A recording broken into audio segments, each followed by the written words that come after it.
Your reservation means nothing here. The words sliced through the hotel lobby like a knife. Conversations stopped.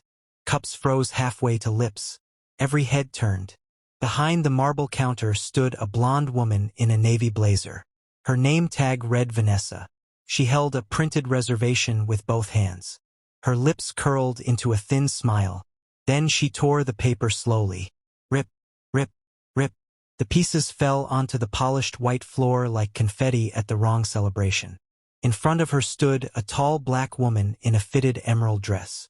Her posture was straight, her chin lifted, but her fingers tightened around the strap of her black purse. "I booked 3 weeks ago," she said calmly. "My name is Maya Johnson. It should be in your system." Vanessa leaned forward. Too close. Close enough for Maya to smell expensive perfume mixed with something sharper.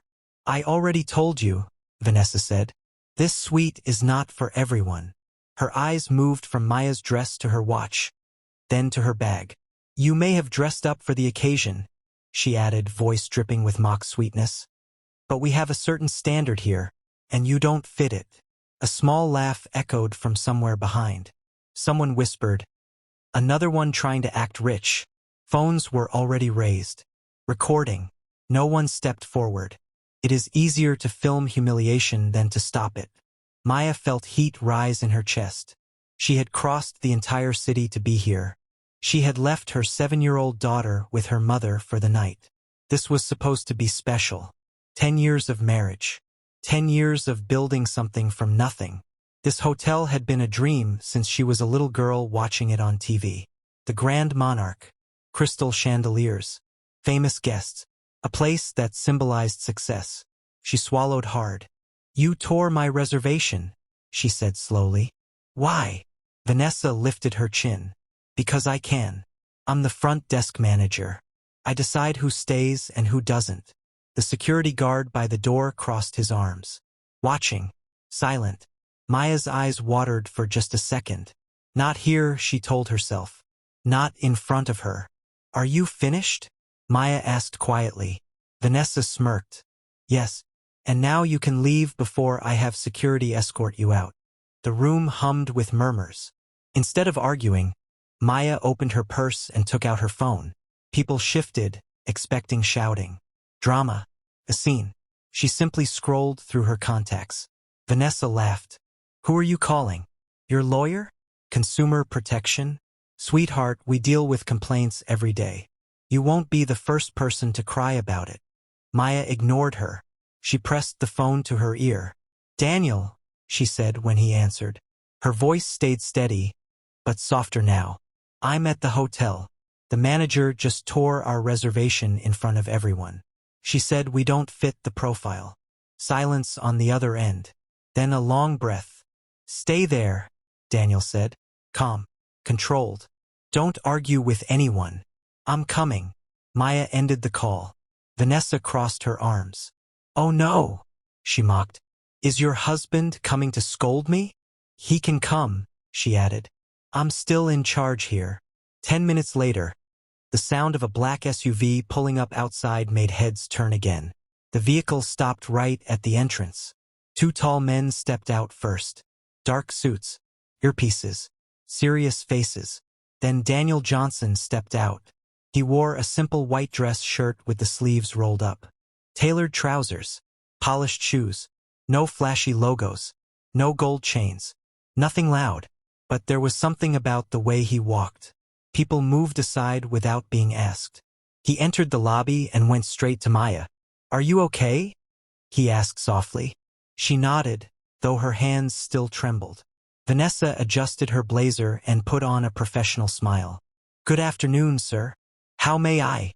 Daniel did not answer her immediately. He looked down at the floor behind the desk, at the torn pieces of paper. Then he looked at the phones pointed in his direction. Finally, he looked at Vanessa. "Did you tear my wife's reservation?" he asked. His voice was low, calm, not loud. Vanessa kept her posture stiff. "We maintain standards here," she said. "Many people attempt to stay without the proper qualifications. We reserve the right to refuse service." If she felt offended, that is unfortunate. A murmur spread through the crowd. Before Daniel could reply, another voice echoed from the far end of the lobby. Daniel! Everyone turned. An older man with silver hair walked forward with the help of a sleek cane. Beside him were two board members often seen in business magazines. The older man smiled warmly. My grandson, he said. Gasps filled the room. Vanessa's face drained of color. The older man reached Daniel and embraced him. I came to see how things are running since the official transfer, he said proudly. It still feels strange not signing the papers myself. Whispers exploded. Transfer? Grandson? Is he? Vanessa swallowed. Sir, what transfer? The older man looked confused. The hotel, of course. As of last week, Daniel is the sole owner of the Grand Monarch. The air changed. Completely. Vanessa blinked. Owner. Daniel exhaled slowly. He turned to face the crowd. For the guests recording this, he said clearly, my name is Daniel Johnson. My grandfather founded this hotel 40 years ago. Last week, the ownership was transferred to me. He placed a gentle hand on Maya's back. And this is my wife.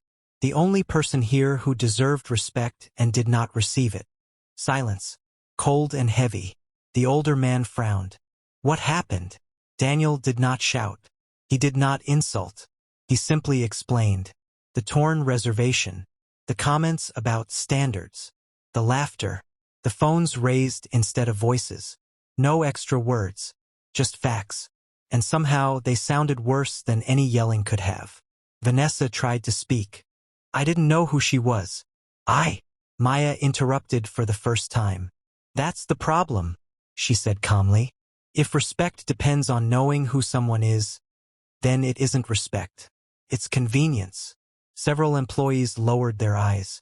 Daniel turned to the board members.